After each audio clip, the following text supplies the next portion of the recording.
possibly. And now, introducing to you first, fighting out of the blue corner, a mixed martial artist, weighing 145 pounds, fighting out of Valdosta, Georgia, Anthony Playboy Saeger! And now, his opponent, fighting out of the red corner, a mixed martial artist, holding professional record, 3 wins, 3 losses. He stands 5 feet 10 inches tall, weighing in at 145 pounds, fighting out of New Orleans, Louisiana, presenting Jewel Kid Diamond Scott! In Matt Perino's defense, he literally stepped up to filling as a ring announcer on an hour's notice. Look how happy Anthony Saeger is to be. His mentality is impressive. Yes, 13 amateur fights, so pro connected. debut, leopard skin underwear, bare knuckle fight. Correcting my MC. Yeah, because he's so connected to the moment. Yes. You know, Man, win or lose, this is the right thing for him. Dan's been around the sport longer than I have. There's definitely something about him. I'm a fan already. He hasn't thrown a punch. That's a good point. I mean, Dan, you've seen thousands of these young fighters come into that gym. Some of them just are different. And Anthony stands the same in power. Look how wide his feet are, hips down. That's a way to throw a hard punch, is to have that great base. It does take away from mobility, so we'll see how he's able to compensate for that. Smart to attack that lead leg. Bone to tissue. Sometimes you can tell more from a fighter walking into your gym by the way he walks into your gym than what he does when he gets. Moving his feet really nicely, kicking to the inside now. Well, that's impressive. It's not easy to kick with your legs that wide. Typically, kickers, you'll see their feet closer together because the transition of weight to the support leg, when you're really wide like that, it makes it take a larger movement. These younger kids just, they move differently. There are less rules in their minds than we grew up with. He took a far-away shot, but he was able to recover, has an underhook. Great frame, though, there for Jewel, keeping him off. You're going to see Anthony reach down to pick the leg either on this side or reach with his right foot and scoop. Hey man, we can admire this kid all we want. Jewel Scott came to fight. Head position is nice in and around the chin. That was head position, 100% has the underhook. We'll see if he uses it to engage a takedown or he's just stalling before he gets out to full strikes. There's also something to be said about having your man strength. Yeah, that's right. Dan, we were talking about this earlier. Certain fighters, when they take tougher fights than they need to take, you know, and here he is against a guy with many fights, a 36-year-old man with man strength who's now trying to tire this kid out, who starts strong, and see what he's made of a little bit later into the round. And it'll be interesting to see how he reacts to that. Nice. And he reacts with an elbow on the exit. Level trajectory elbow. Textbook way to go ahead and pull out. You always throw a strike on your exits. Something sometimes it's hard to train because, you know, in sparring that can be considered bad etiquette. You know, we break. It's like, well, no, throw the shot. Just don't take my head off with it. You have to train that and get it reps in, even if it's seen as, you know, disrespectful. Saeger faked the spinning hook kick, then switched stance, and then threw the punch. Now up in half guard, high on the hip. But he's missed the knee right there on Jewel. If he would have kept that half guard on top, locked in the knee, Jewel was able to recognize that, pulled his hips out, and even though he got the takedown, was not able to do anything with it. This kid wanted a tough fight in his debut, bare knuckle professional debut, and he's getting one. Yeah, no, look at Jewel's composure, relax. I mean, his facial is showing that, like, look, I'm relaxed. He's not blowing a lot of energy. That's somebody with a lot of experience. It's older and more mature at fighting. That's what's the word I'm looking for? Irreplaceable? Yeah, that works. Yeah, it's hard to mimic that. You either have that or you don't. You develop after years. You can't be a 20-year-old kid and have that much experience behind your belt to where you can be that calm, loose, and relaxed. That comes with time. Yeah, and another thing that comes with time, you see as Jewel Scott is moving now, is very economical. He's not spending a lot of energy, you know.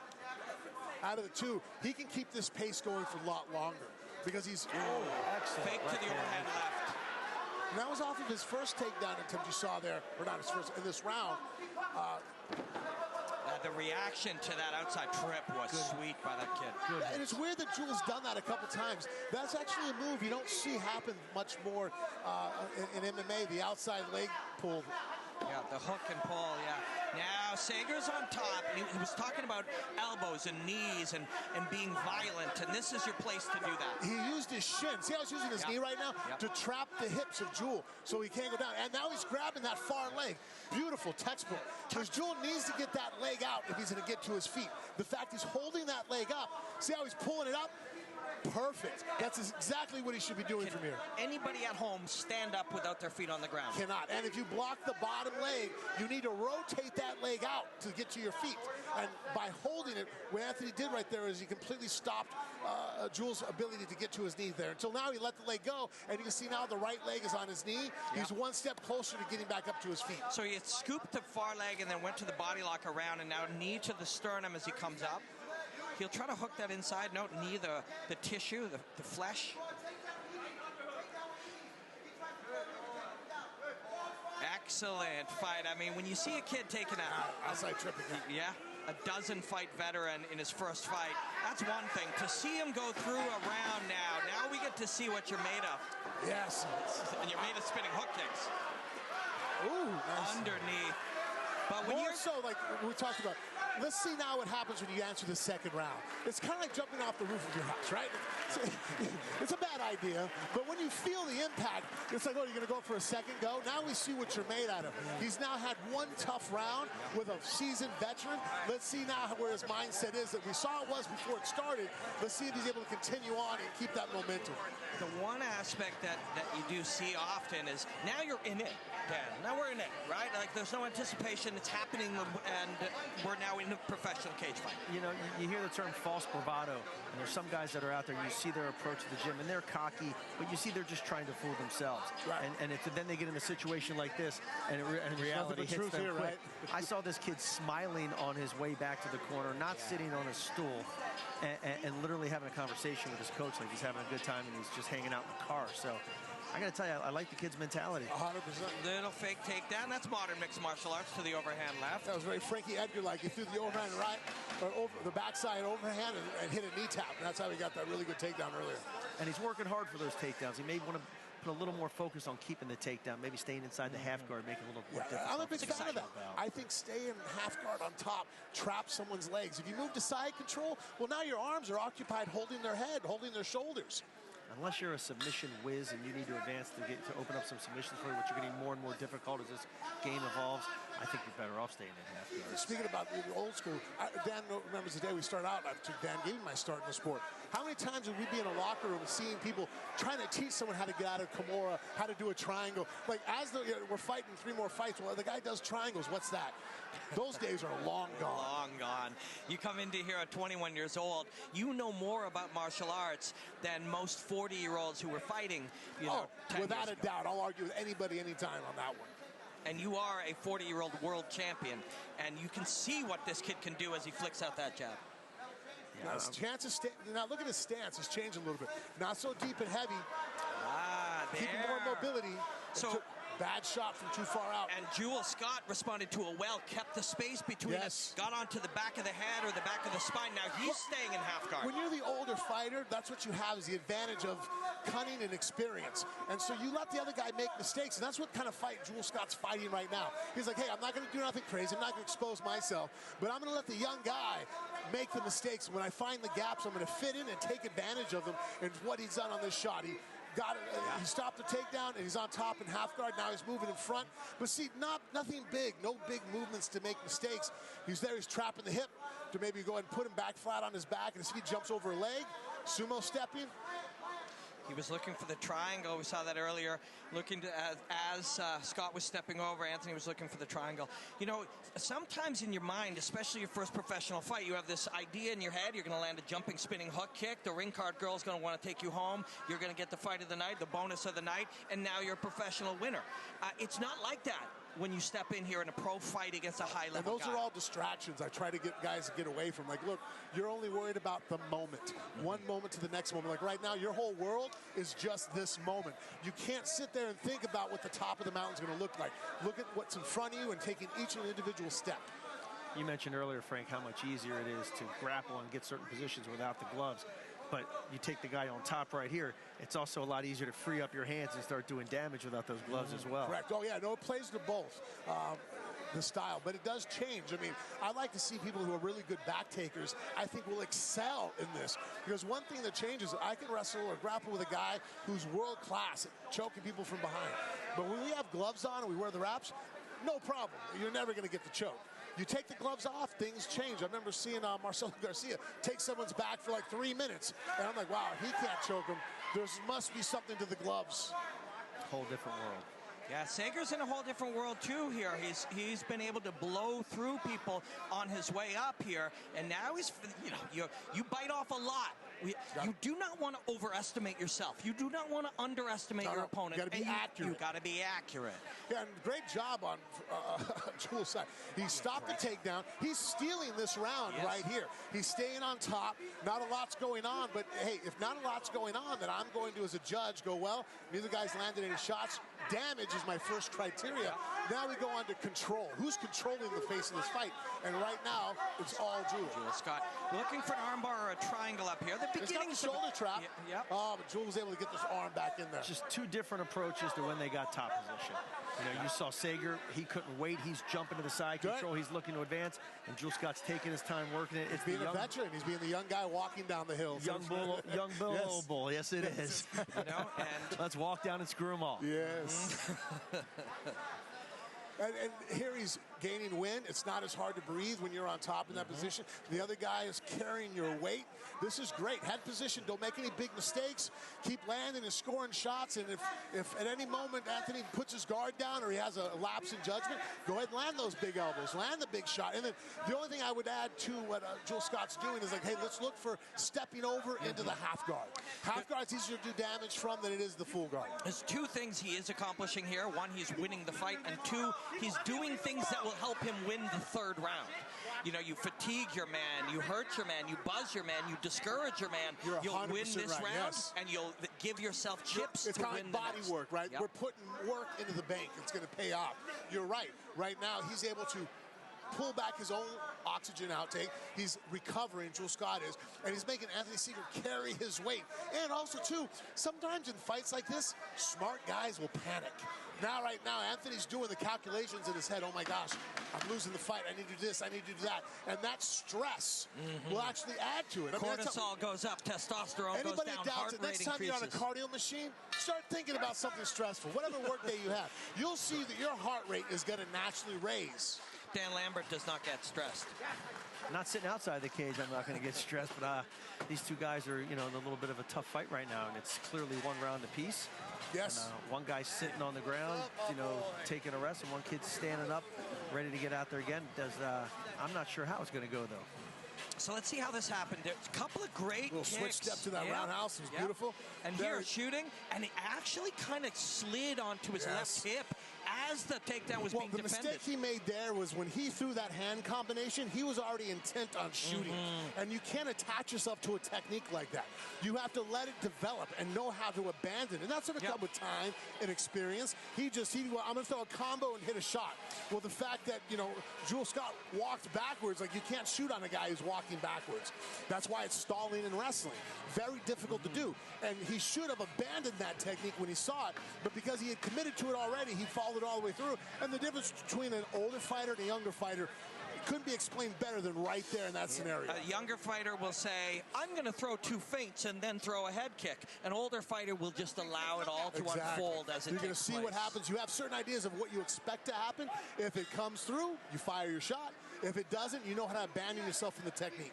Dan, you think it's one apiece? That's clearly one apiece, and we can't really don't have the benefit of hearing what's going on in the corner, but if I were in Saeger's corner, I would have advised him against taking another shot right now because he does not want to end up on bottom. So leg kicks from the jab. We've said this a few times, but sometimes if you have mastered the basics, if you can throw a jab and you can throw a low kick, let's get to work with those. And there's no rush. 5 minutes is a long time. 100%. Look at Jules Scott. Look at his composure in his face. He's sitting there. He realizes that right now the pace of the fight, because of how the second round went, is in his control. Even though it's one round apiece, look at his composure. He's relaxed. He's a veteran of the sport. Plenty of fights, plenty of time on the mat. And here he's calm, cool, and collective and looking for where to fire his shot. All his nonverbal communication says, kid, I got you. All of it. Exactly. Right now, Anthony, you need to freak out. Yeah, you need to cause something to happen. And by doing that, he can make him make a mistake. Yeah, he thinks he needs a home run. He thinks he needs a long bomb. He thinks he needs the KO. And really, he doesn't. No. Oh. Well, he might have KO'd the bomb there. Ooh, that was a good one. Yeah. That's a rough one. That's unfortunate to see in a fight that's 1-1 going into the third. Well, he's getting up, because those do weigh in. We always got to see it. This is the most violent show on earth. Oh, yeah. This fight's over. Yeah. Oh, he's throwing up. Fortunately, you're not watching that at home, but yeah, he started to throw up. Yeah, that might be the first time I've seen someone throw up in a professional fight from a groin strike. Yeah. I'd say that it must have made contact. And there was not a lot of time between the strike and it started coming out. He's hurt. This is not corporate mixed martial arts. This is not mainstream corporate mixed martial arts. We're going to show you the vomit in the bucket here. Well, I mean, wow, the time has gone by fast. I didn't expect it already 2 minutes of his rest time, and he has to be able to answer the call at the 5-minute mark. And if he doesn't, then it's a no contest. So they're asking for towels. I saw a white towel get thrown in there, but then you realize, okay, wait, they're just asking for it. You're right. Actually, we're in the third. We're in the third round right now. So if it's an unintentional groin strike, going to go to the scorecards, which would be a draw. You're right. 100%. Oh, I didn't realize they do that in the third round with the unintentional. Yeah, unintentional foul in the third round. So now, if you are Anthony Saeger, you must stay engaged in this fight. You must treat this like it's still going to continue. Frank, there's so many variables and all these novel experiences. He got to forget what's happening. Like right now, the remorse he's showing, I get it. He's a good sportsman. It was unintentional. But right now, that's a distracted kid. Yeah. That kid right now is distracted. If I was his cornerman, I'd be freaking out. Hey, go turn your back to the guy and start shadow boxing. Yes. Start keeping your motion, your level changes. Keep, like, you're warming up for the fight. We have, 4 more minutes, whatever this occurred during the last round, of time to get focused. We realize you feel bad. I know you're a good guy. This ain't the time to think about it. You need to be focused that when this guy gets up off the mat, you got to win the round. Yeah, make a Facebook post on Monday about how sorry you are. But right now, we have a fight to contest. 100%, yes. I am going to be stunned if this fight continues. I have seen fighters pretend to throw up after a groin strike because they did not want to continue. This guy was throwing up. Guys. Yeah, we're going to get another look at it here. Well, he took a roundhouse off the backside. You see there, all shin, unforgiving. Look, boom. Big. Yep. I mean, you really couldn't get hit in the groin any harder than that. No. A roundhouse off the backside. Squatting. Yes, and you seen how he squatted into it to try to take it on the leg, and that wrapped up all the way. I mean, the foot was on the other side coming out. So that was all shin, people at home. Frank, and trust me, that is an awful. I mean, obviously, nothing's going to describe it better than what I'm showing you. You have a man who's vomiting, a professional fighter, mind you, who's used to receiving pain, is vomiting from the amount of pain that they're in. I think he wants to fight. He just finished vomiting and put his mouthpiece back in. Dan, no. No doubt in my mind this guy wants to fight. Look at him. Look at his expression. And he's motioning to his corner because he knows he's got this kid backed up. And he knows that, I mean, it takes a hell of a lot to be able to do this. It's one round to one round. That's right. He knows the math. I like to say, Frank, when you see a guy throw a kick and the hand goes to block it and the foot wraps around, we'll say the foot is a curved weapon. He just told the referee. Well, he wrapped it around to the underside of the cup there. Yeah. And there's a lot, I mean, besides growing area, not to get too graphic, but there's a lot of nerves behind there, that cause even more damage besides just the groin shot itself. This and is a new one. Drives up into you there. Oh, it's God. got a corner. Frank Mir, please no. But yes, you are correct. A lot of years of experience. Whether it's metal or it's hard plastic, it drives up into the nerve clusters. Yeah. And you saw what happened. He emptied the contents of his stomach. And he wants to fight. This is the first one, Dan. That is a tough human being. Yes, he is. Hey, man, he's a Gamebred Fighting Championship. And look at him. This is going to be like a toughness award we hand out. This guy, and it's going to be named after him. Yes, the Jewel Scott Award, win or lose. Bare knuckle mixed martial arts action, ladies and gentlemen. That's impressive. Yeah. I didn't think, I was going to wonder if Anthony would be gun shy, throwing any kicks, and he opened up with an inside kick. He did. To the same region, did land on the quadriceps, not the testicles. Anthony Saeger doing it. Imagine if he would have landed that again in the wrong spot. Oh, jeez. Hook kick. Jewel Scott's like, man, I already vomited off a groin shot. I'm not bothered by your hook. That's a new one, folks. And Jules keeping it close. Look, not doing anything crazy, seeing what's going on, defending, looking for his opportunity.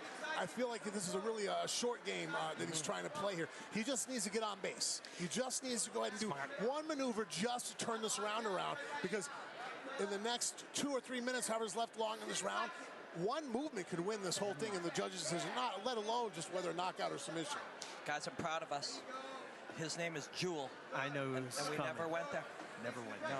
I'm actually mad at myself now. I'm not. He was too damn tough for me to say that. The Jewel Scott Award. Shows how focused I get in fighting. I have no idea. Yeah. Bare knuckle mixed martial arts. This is a different breed. This is a different sport. It is a different art form, and these are different dudes. Good for Anthony Saeger, though, man. He is. Well, now he's suffering a little bit on Jules Scott for doing too little. Right now, if I'm a judge, I'm aiming towards Anthony's side. Yes. He's putting out more volume. He's landed a few shots.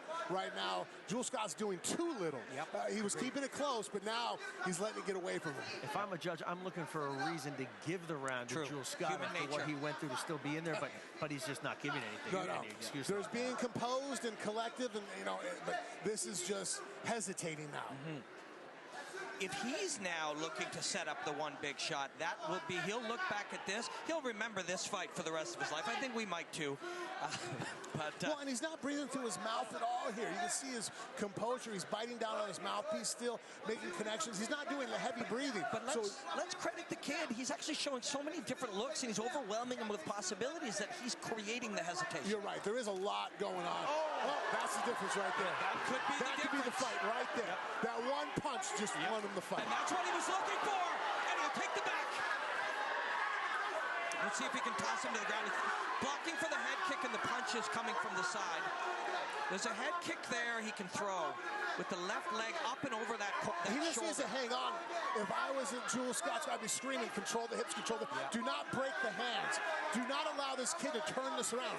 Just attempt like you're trying to take him down, knee the body, but right now, this is the time to stall and breathe, because he's got the door closed. He just needs to keep it shut. And he's hiding his head. He was hiding it in between the scapula, so he wasn't going to get elbowed. He's trying the outside trip, down to his legs, back up. Keep the hands connected. Fighting for position, and now Anthony Saeger has to go after this minute. Well, he needs something devastating to happen, because that punch, even though he was off balance when it connected, it looks devastating to the judges. You're on one foot, you get knocked down flat to your back. In the destruction area and damage area, Jules Scott now has this round. And Dan, I mean, we're human, right? Human nature. The judges intuitively want to give it to the guy who just vomited from the groin strike. He's a human. A second away from commending Saeger on what a job he was doing in keeping his distance, throwing those kicks, keeping away, knowing that the only way he was going to lose this fight was eating a big right hand, and boom. He's got now the kid is a little gun shy, and that is what the veteran Jules Scott is looking for. Smart move, but one more time he defends. I don't know if it was a great move, just now. Let's say he gets the takedown. That's not going to erase that knockdown that just occurred. You're right. He's wasting time to land a shot. He's 10 seconds. He will lose this fight potentially. Yep, I know. I think that one punch, and even that decision right there with 10 seconds left to take a shot, I think sealed the deal. That I think that Jules Scott pulled this off. Honestly, guys, that was a fascinating, intense, visceral fight. Wild in nature. But it was a beautiful contest, an incredible experience for Anthony Saeger, too. Frank, you're looking to have experiences with novel experiences. He had like 15 of them within this fight. I agree. He's definitely something to really learn from. He's done some things very positive. He did a few things that, the critical that I think that could have maybe affected the outcome of this fight. He's definitely going to grow from this, and it wasn't a step back. Obviously a bigger step forward if he pulls off a victory, but if he comes out with an L, his stock, I feel, is still better than when he walked in here. And that's the best case scenario. Whether you win or lose, you want people to want to see you fight the next time. You want people to be invested in you, motivated to go ahead and buy a ticket to watch you on television, to see you fight. Dan, you see Jules Scott round 2 and 3? I do. I'm impressed by both guys. I'm impressed how young this kid is and how confident he was coming out. I'm impressed by the composure that Jules Scott had, the toughness that he had, and sticking it out and coming back out after that monster groin kick. That was a hell of a fight. A lot of stuff to process from that one. A lot of stuff to process, including the dink bink. You don't see, you don't see that process. You don't see this flow of a fight happen too often. The hook kick just touches with the pad. Looks to the ground and then kicks high. Dan, what do you see him? Just doing a good job of keeping the distance until he didn't. And that shot right there, if you're right, and Jewel Scott won 2 rounds, that punch and this sequence here is what did it. And you know, Gentlemen, we have a winner. Judge 1 scored this contest, 29-28 Saeger. Judge 2 scores it, 29-28 Scott. And Judge 3 scores it, 29-28 for the winner by split decision, Anthony Playboy Saeger. A mix of cheers and boos to that one. But Jewel Scott, one of the ones applauding and cheering. That is a hell of a first experience in professional fighting.